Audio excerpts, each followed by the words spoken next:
Bueno, permítame darles la más cordial bienvenida esta tarde a una nueva sesión de los diálogos al café Marcos Escudero. Nuevamente vamos a tener una sesión dedicada a la historia, lo cual es muy pertinente además para el nombre de este grupo, que intenta recordar a uno de los notables olvidados de la historia republicana y cochabambina, que fue justamente Marcos Escudero. Hoy día vamos a dedicar esta sesión del trabajo en la mina y, como hemos denominado en el título, esa máquina minera que fue Potosí.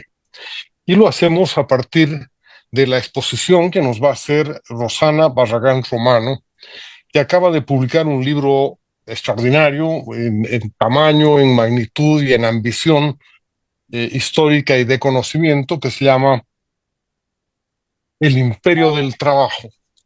Y está precisamente dedicado a explicarnos, describirnos y mostrarnos cómo surgió esa extraordinaria mina que ha sido la ciudad de Potosí. Pero obviamente no solo la mina, sino todo lo que significó el trabajo minero para el surgimiento de Potosí, del mundo hispano en América, del imperio español en el mundo y lo que conocemos ahora como la primera globalización, porque sin duda Potosí fue absolutamente clave para el desarrollo de la economía mundial.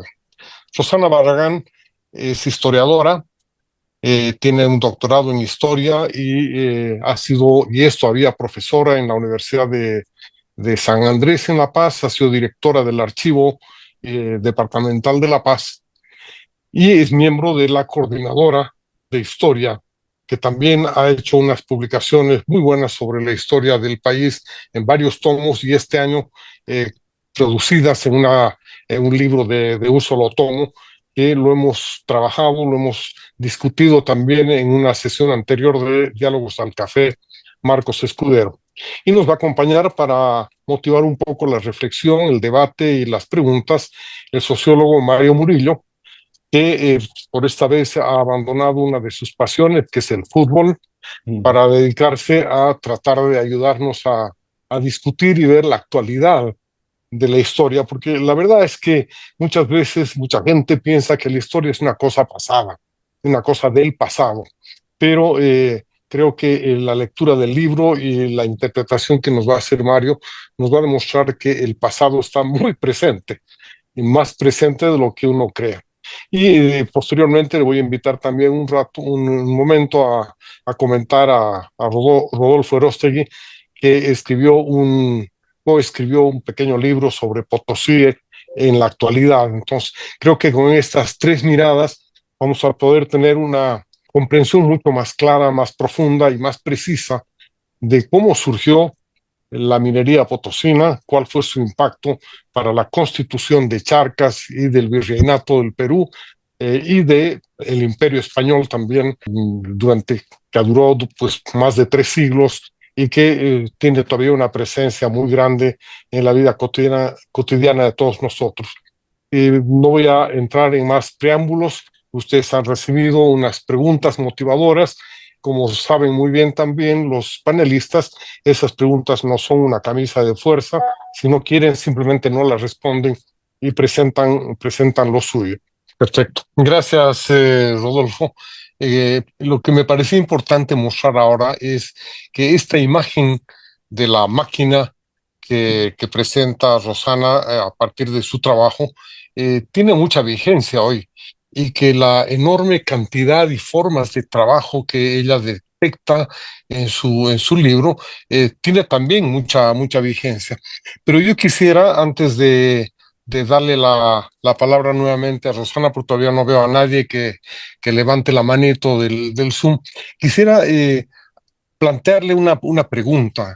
En realidad, parte del debate que hay sobre Potosí y sobre el periodo virreinal en Bolivia y la dominación española, pues, se pregunta hasta qué punto realmente hubo una dominación violenta cuando los testimonios no hablan de ejércitos que entran y que obligan, o de estamos muy lejos de la imagen al estilo galeano, por ejemplo, ¿no? De los mitayos encadenados eternamente a la mina que se van muriendo y son reemplazados por otros, esa imagen plañidera que ha mencionado Mario Murillo, ¿no? La pregunta que yo me hago es, ¿cómo se impone la mita? ¿Cómo se impone este sistema que combina todas estas diversas formas de trabajo, muchas veces coactivo, muchas veces remunerado? Y ahí creo que el trabajo, soy economista, así que tengo una deformación en ese lado. Me parece observar que tú describes también, Rosana, tal vez me equivoque, pero describes la constitución de un Estado con un sistema fiscal, un sistema tributario también extraordinariamente complejo. Y como todo sistema tributario, no solamente se basa en el impuesto, en la imposición desde el Estado, desde el poder de ciertas obligaciones, sino también el reconocimiento de ciertos derechos, ¿no? El reconocimiento de ciertas obligaciones para el Estado en la protección de sus derechos, en la otorgación de seguridad, etcétera. Hay una parte del capítulo segundo, que es uno de los que he terminado de leer, que me gustó mucho y me pareció muy interesante, que relatas una larga negociación del virrey Toledo, luego de su visita, con los caciques y los comunarios sobre la cantidad de días de mita, la cantidad de pesos que debían entregar, la cantidad de ganado que debían aportar como parte del sistema tributario. Y claro, uno dice, ¿a cambio de qué?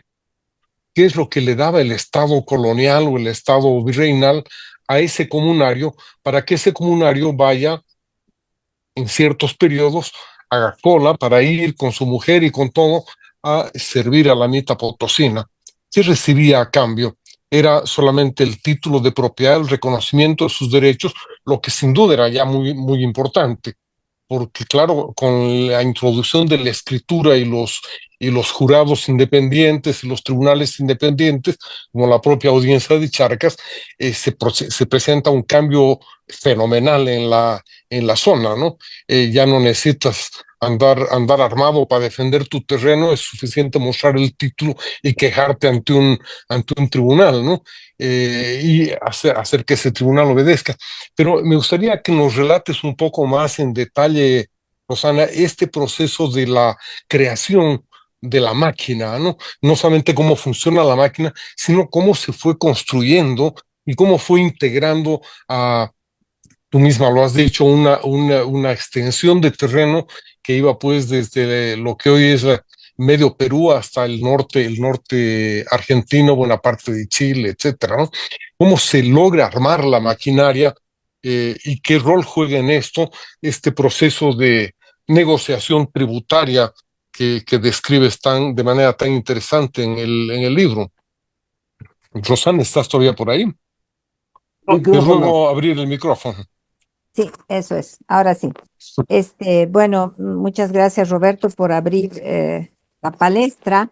A ver, yo creo que la sociedad colonial, en primer lugar, es una sociedad colonial, como su nombre mismo es colonial, es profundamente desigual y jerárquica, ¿no? Entonces, eso siempre hay que acordarse, que son grupos, además, con distintos derechos y con distintos deberes.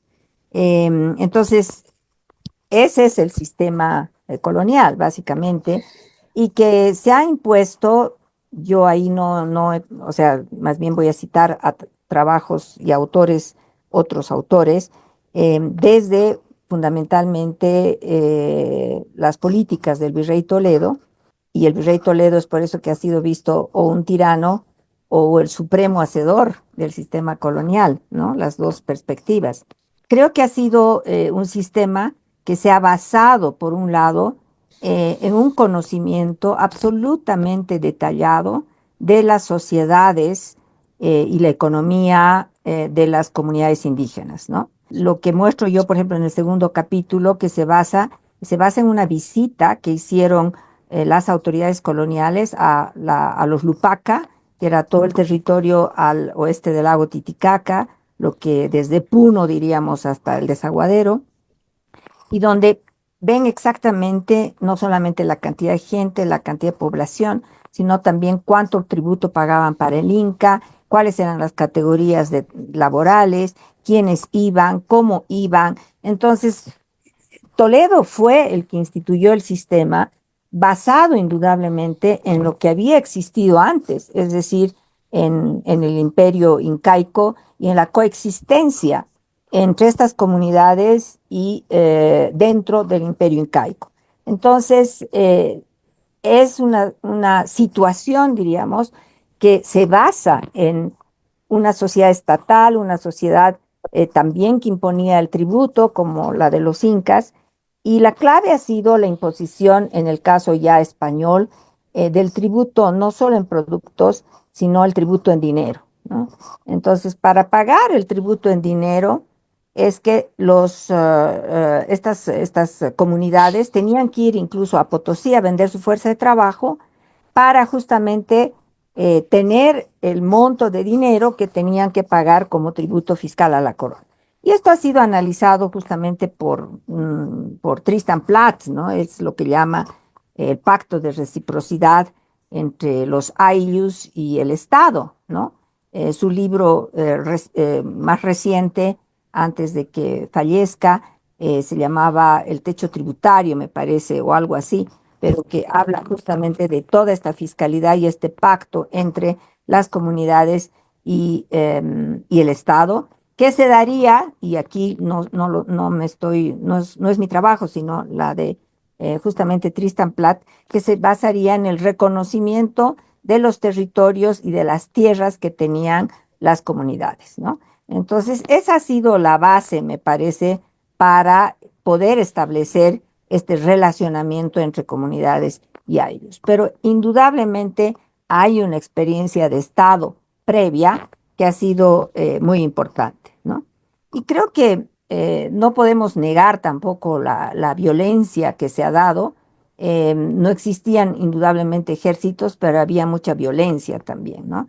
El hecho solamente de que, pero como, o sea, el hecho de que se trabajara en la ciudad de Potosí todas las noches, por ejemplo, los mitayos trabajaban en las noches, entonces entraban en la noche y no salían hasta el día siguiente, pero además no salían y bajaban, sino que se quedaban en el cerro toda la semana.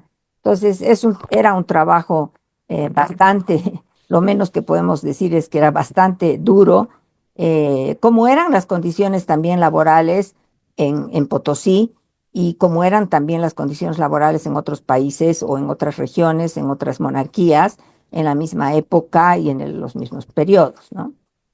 Gracias, Rosana. No sé, Mario, si quisieras añadir algo. Me parece que esta idea de hacer una comparación en algún momento de cómo se trabajaba en Potosí, cómo se trabajaba en otras minas en Europa o en otras partes del mundo, parece que sería sumamente interesante para tratar de comprender mejor cómo funcionaban estos sistemas, ¿no? Y qué grado de aceptación o legitimidad tenía a pesar de las imposiciones, la violencia, etcétera, de qué manera la gente lograba asimilar como aceptable una condición de su vida cotidiana que hoy nos parece terrible, pero que quizás en aquel tiempo tuvo otras características comparativas, ¿no? Porque obviamente la gente también compara en aquella época. Y no sé cómo ves tú este tema, Mario. Bueno, como dice Marcelo Bielsa, tengo la ingrata obligación de ser sincero. Yo realmente no soy un experto tanto en estos temas y es una pregunta muy compleja la que tú planteas.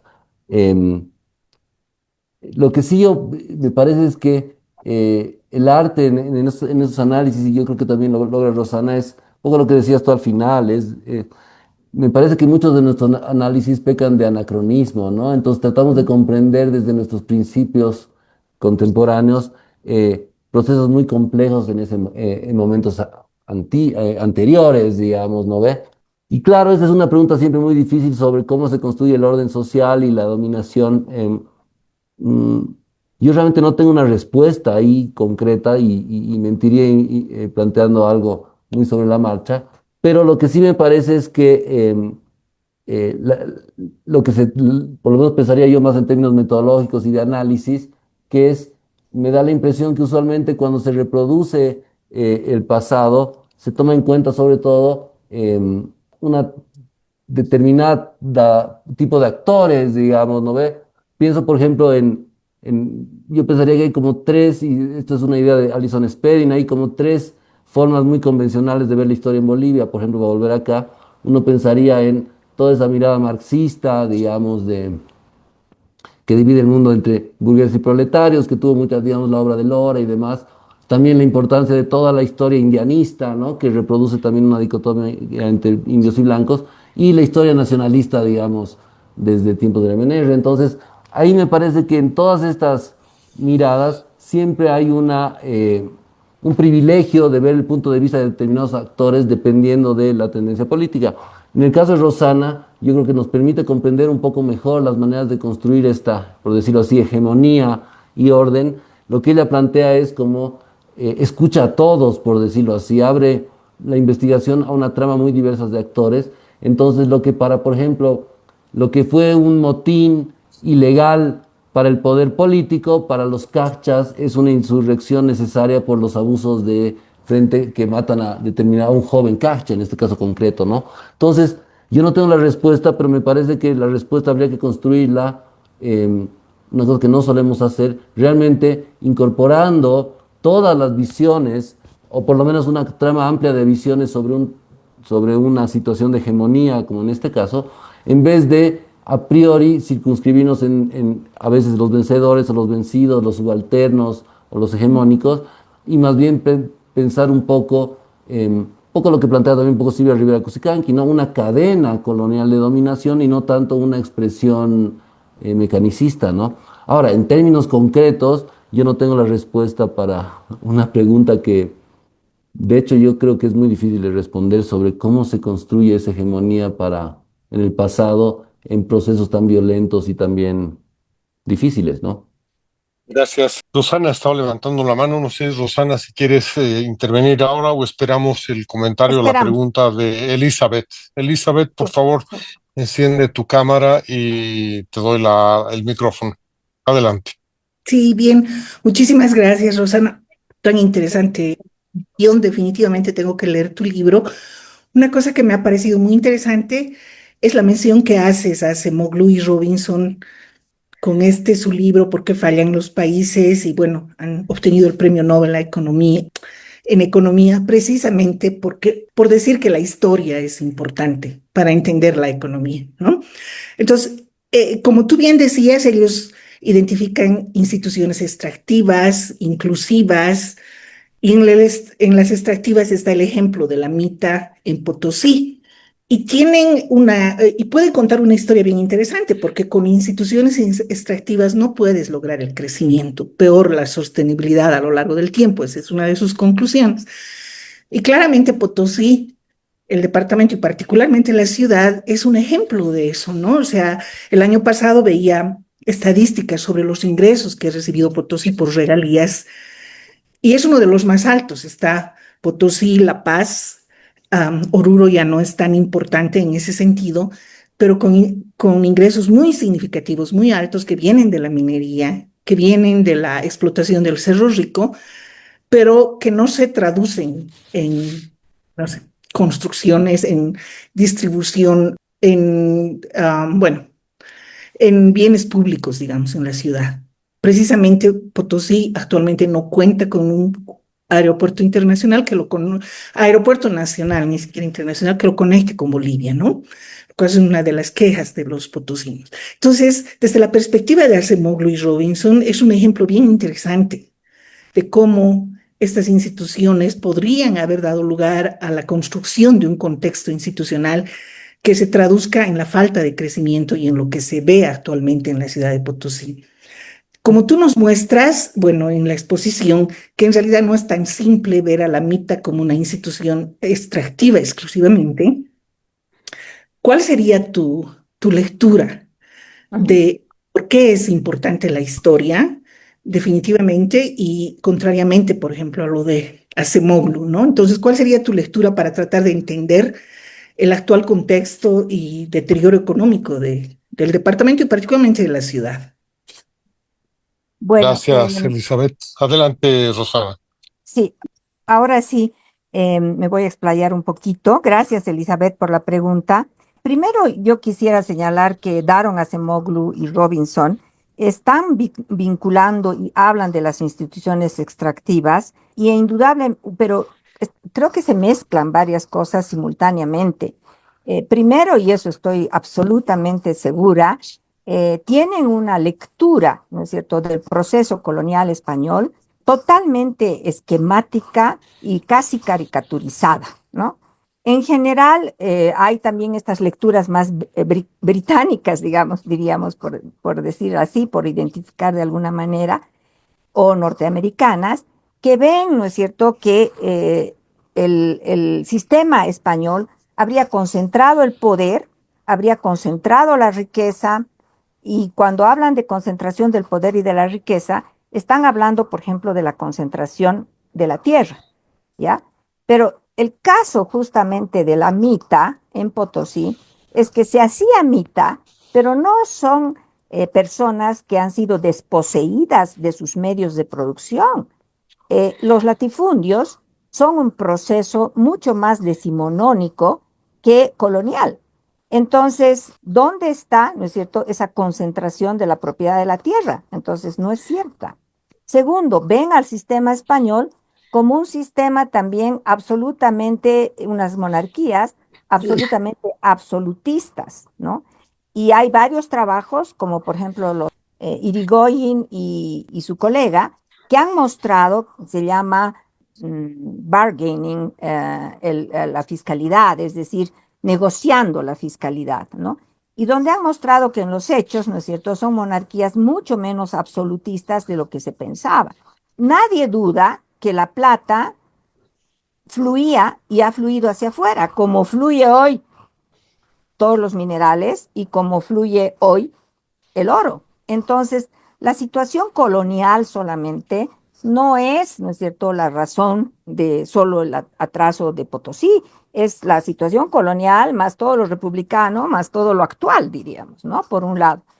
Y por el otro, ¿no es cierto? Es cierto que la plata se iba y por lo tanto no se quedaba tanto en la región, pero eso ahí nadie duda y nadie va a discutir eso. Ha habido un flujo continuo de la plata, ¿no es cierto?, hacia afuera, eso no hay duda. Pero también en el otro modelo, en el sistema más británico, cuando ellos hablan de este sistema tan exitoso aparentemente, se olvidan de mencionar, por ejemplo, la esclavitud, ¿no? Y hay un trabajo muy fantástico se llama El Imperio de Algodón, de un investigador de Harvard, que ve justamente cómo la esclavitud está en la raíz también de del propio florecimiento del capitalismo. Entonces, lo de Daron Acemoglu tiene problemas en cuanto en Potosí hay un sistema industrial de producción, tal vez que nunca se tuvo ni en el siglo XIX, ni aún se tiene ahora, ¿no es cierto? Es como decir que en el litio, por ejemplo, eh, nos han vendido la idea de que podríamos tener todo el proceso industrial, desde sacar la salmuera hasta el último producto que sería el auto eléctrico, pues no es así, ¿no es cierto? Ni ha sido. Y tampoco se ha logrado toda la cadena productiva en el caso del estaño. Lo decía también Rodolfo, cómo venden todos los minerales hacia afuera. En Potosí se tenía en Potosí colonial, perdón, se tenía toda la cadena productiva localmente y regionalmente. Entonces eso es impresionante, ¿no? Entonces, en ese sentido, éramos tal vez más industriales que hoy, ¿no? Segundo, en el tema de la tierra, no son sociedades desposeídas, no son personas desposeídas de la tierra, como se ha dado en muchos casos. Y también en el poder, podríamos decir, el poder estaba distribuido también, ¿no? La sociedad colonial es también una sociedad de muchos poderes y las comunidades indígenas siempre han tenido tenían territorio, no tierras, territorio, ¿no? Tenían cierta autonomía política y cierta autonomía económica, ¿no? Y jurídica, cosa que la pasamos por alto. O sea, cuando Marx hablaba, ¿no es cierto?, del proletariado, de la formación y el origen del proletariado, ¿no es cierto?, era gente que no tenía nada más que vender, y esa es su definición, que su fuerza de trabajo, que su mano de obra. Y justamente eso no se ha dado en Potosí durante todo el periodo colonial. Tener la tierra, tener autonomía, cierta autonomía económica, tener cierta autonomía política, es algo que nosotros no hemos puesto en su, creo, en su verdadera dimensión, ¿no? Y creo que en ese sentido, por eso yo discrepo totalmente de la interpretación de Daron Acemoglu y Robinson, ¿no? Me parece una lectura bastante esquemática, muy general, y que la historia es importante, claro. Me alegra mucho además que los nuevos premios Nobel de Economía tengan que ver también con la historia y con todo el análisis, ¿no es cierto? Lo que llaman la divergencia, ¿no? La divergencia y la emergencia de Occidente y de Europa. Es muy importante, ¿no? Y todos los economistas están analizando justamente la gran divergencia que se dio en Europa y con Asia, etcétera, etcétera. Entonces me alegra mucho. Creo que la historia nos permite no solo comprender todos los procesos, y Elizabeth me has dado justamente agua para mi molino para que pueda explicar, nos permite comprender todos esos procesos, entender el crecimiento o no crecimiento, pero también hay que analizarlo con mucho cuidado y mucha calma, ¿no? Y creo que eso nos ayuda muchísimo, ¿no? Hay un historiador argentino que a mí me gusta mucho, que decía, ¿para qué sirve la historia? ¿No? Y decía, ¿para qué? Y empieza su textito, que es muy cortito, diciendo, bueno, la historia, como otras ramas de las sociales, no produce nada, ¿no es cierto? No produce comida, no produce valor agregado, no produce absolutamente nada. Entonces todo el mundo dirá, ¿para qué sirve la historia? ¿No es cierto?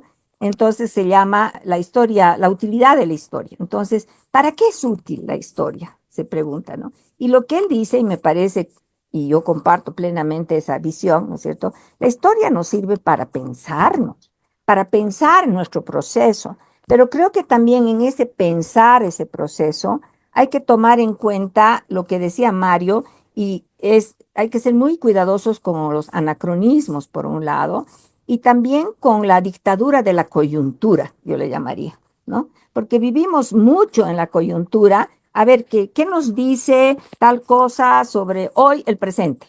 ¿No? Y nos olvidamos de entender todos esos procesos complejos de formación que han habido y que nos hace falta entender el hecho mismo de que todavía siga tan vigente en muchos grupos la idea de las dos Bolivias, nos está demostrando también que no ha habido otros análisis que han tenido más poder como para reemplazar, ¿no es cierto?, esa metáfora de las dos Bolivias. Y si no se tiene ese poder para reemplazar la metáfora de las dos Bolivias, es que también seguimos, incluso nosotros, podemos seguir continuando con esa idea sin comprender esa complejidad, porque esa complejidad pues nos parece también a veces demasiado grande y la dejamos de lado, ¿no? Entonces, creo que es importante recordar eso. Gracias. Muchas gracias, Susana. Creo que hemos llegado prácticamente al límite de nuestro tiempo. Me parece además importante añadir algo a la crítica que has hecho al tema de Acemoglu y Robinson, ¿no? Porque resulta que en su descripción de las sociedades inclusivas, no solamente se olvidan de la esclavitud, también se olvidan de la manera en que esa colonia se estableció masacrando indígenas, persiguiendo indígenas y exterminándolos prácticamente en toda Norteamérica, ¿no? Entonces resulta pues casi ridículo tratar de contrastar esa buena colonia con la mala colonia española. Y el tema también de que acá, después de que se fue La Plata, pues nos quedaron también hospitales, nos quedaron también universidades, nos quedaron ciudades donde antes no existían. Entonces, la lectura de la colonia, la lectura de las actividades económicas, la lectura de la manera en que nos integramos al mundo, tiene que ser matizada por los estudios de historia que ustedes están planteando, que me parece que realmente nos ayudan no solamente a pensarnos en el presente, sino a pensarnos como sociedades y como personas de una manera mucho más integral. Creo que si de algo ha de servir este bicentenario, es precisamente para pensar que somos más que bicentenarios, ¿no? Que nos hemos construido como sociedad Mm, a lo largo de más siglos que simplemente sujetos a la espada de Bolívar y al heroísmo de Sucre y sus genialidades, ¿no? Creo que el trabajo que ustedes han hecho, el trabajo que tú has hecho, Rosana, y la manera en que estamos pensando las sociedades, nos van a ayudar, creo yo, a entendernos de otra manera y a comprender una Bolivia que tiene un pasado mucho más grande, más complejo, más rico, y por tanto que también podemos construir un futuro mucho más grande, más complejo y más rico. En la invitación que hicimos para hoy día les pedíamos a nuestros invitados que aprovechen el silencio electoral precisamente para pensar mejor a Bolivia. Y creo que ustedes nos han ayudado y es por eso que a nombre del grupo Marcos Escudero quiero agradecerte, Rosana, agradecer a Mario y a cada uno de los participantes en esta reunión. Entremos con más esperanza en este fin de semana y en lo que se viene adelante, que seguramente va a ser muy difícil, pero si sabemos de dónde venimos y que esa historia es muy rica, pues seguramente podemos construir también el futuro con más entusiasmo. Susana, muchísimas gracias por tu presencia. Mario también, muy amable. Rodo Orostegui, un gran abrazo para todos ustedes y que tengan muy buenas noches. Felicidades a todos. muchas gracias.